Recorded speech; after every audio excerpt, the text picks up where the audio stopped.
మిథున రాశి వారికి ఈ వారం మధ్యస్థ ఫలితాలు గోచరిస్తుంది. జన్మరాశిలో గురువు శుక్రుడు ఉన్నారు. పంచమ వ్యయాధిపతి అయిన శుక్రుడు జన్మరాశిలో ఉన్నారు, అంత బలంగా లేదు. అదేవిధంగా తృతీయంలో కేతు ఉన్నారు. ప్రభుత్వం సంబంధించిన విషయ వ్యవహారాలు చేతి దాకా వచ్చి చేజారిపోయే అవకాశం గోచరిస్తుంది. ప్రతిరోజు దక్షిణామూర్తి స్తోత్రాన్ని గురువుకి జపం చేయించండి, మంచి ఫలితాలు సంప్రాప్తిస్తాయి. అదేవిధంగా సహోదరి మధ్య ఉన్న విభేదాలు తొలగిపోతాయి. భాగస్వామి ఏదైనా సలహాలు తీసుకుని ముందుకు వెళ్ళడం చెప్పదగినది. భూ సంబంధించిన విషయవహారాలు సానుకూల పడతాయి.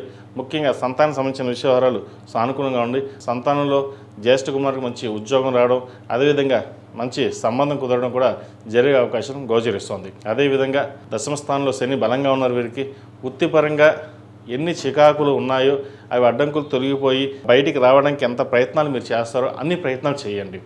రాదు అనుకున్నది ఎంత లేట్ అయినా సరే లాస్ట్ చివరి నిమిషంలో మీకు వచ్చే అవకాశాలు కూడా లేకపోలేదు.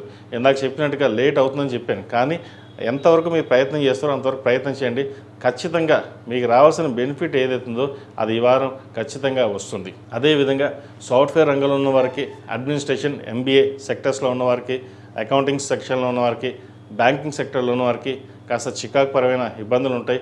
ఎవరు ఎన్ని ఇబ్బందులు పెట్టినా సరే మీ స్థానాన్ని పదిలంగా ఉంచుకోవడం కోసం మీ ఎప్పుడో చేసిన కష్టానికి ఆ ఫలితం అనుకోవచ్చు.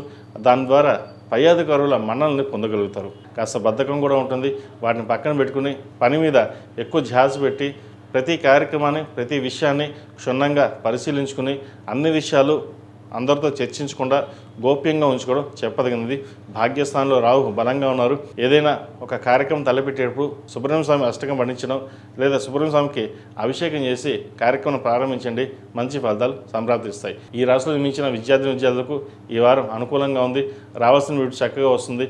విదేశీ సంబంధించిన విషయవరాలు, అదేవిధంగా వైద్యంతో ఉన్నవారికి, సాఫ్ట్వేర్ రంగంలో ఉన్నవారికి చేసే ప్రయత్నాలు ఏవైతే ఉన్నాయో సఫలీకృతం అవుతుంది. విదేశీయానికి సంబంధించిన ప్రయత్నాలు కొంతకాలం ఆగిన తర్వాత ప్రారంభించడం చెప్పదగినది. తద్వారా విదేశీ వెళ్ళే అవకాశాలు పుష్కలంగా ఉన్నాయి. ఈ రాశిలో మించిన స్త్రీలకు గడిచిన వారం కంటే ఈ వారం చాలా వరకు బాగుంది. కుటుంబ పరంగా చిన్న చిన్న మనస్పర్ధలు వచ్చినప్పుడు కూడా వాటిని సక్రమంగా నిర్వర్తించగలుగుతారు. కష్టానికి తగిన ప్రతిఫలం ఈ వారం వీరికి తప్పకుండా కొంతవరకు లభిస్తుంది. అదేవిధంగా ఖర్చులు కూడా రావాల్సిన ధనం ఎంత ఉందో ఖర్చు అలాగే ఉంటుంది. ఖర్చులు అయినా సరే శుభకార్యాలకి ఖర్చు పెడతారు. ఒక గృహం కానీ ఫ్లాట్ కానీ కొనుగోలు చేస్తారు. అదేవిధంగా వాహన యోగం ఉంది. ఎప్పటి నుంచో ఒక వాహనం కొనుక్కోవాలి, కారు అన్న కళ ఏదైతే ఉందో అది నెరవేరుతుంది. అప్పులను సాధ్యమంతో తీర్చగలిగి మనకంటూ ఒక సేవింగ్స్ అకౌంట్ పెట్టుకోవాలి, ఒకరి మీద ఆధారపడకూడదు అనే భావంతో ముందుకు వెళ్తారు. మీరు చేసే ప్రయత్నాలు ఏవైతే ఉన్నాయో అవి వారం కొంతవరకు సఫలీకృతం అవుతాయి. ఈ రాశివారు ప్రతిరోజు ప్రతినిత్యం అష్టముఖ దేవితో దీపారాధన చేయడం, ఓం నమో నారాయణ ఒత్తులతోటి, ఓం నమ శివాయ ఒత్తులతో దీపారాధన చేయడం చెప్పదగిన సూచన.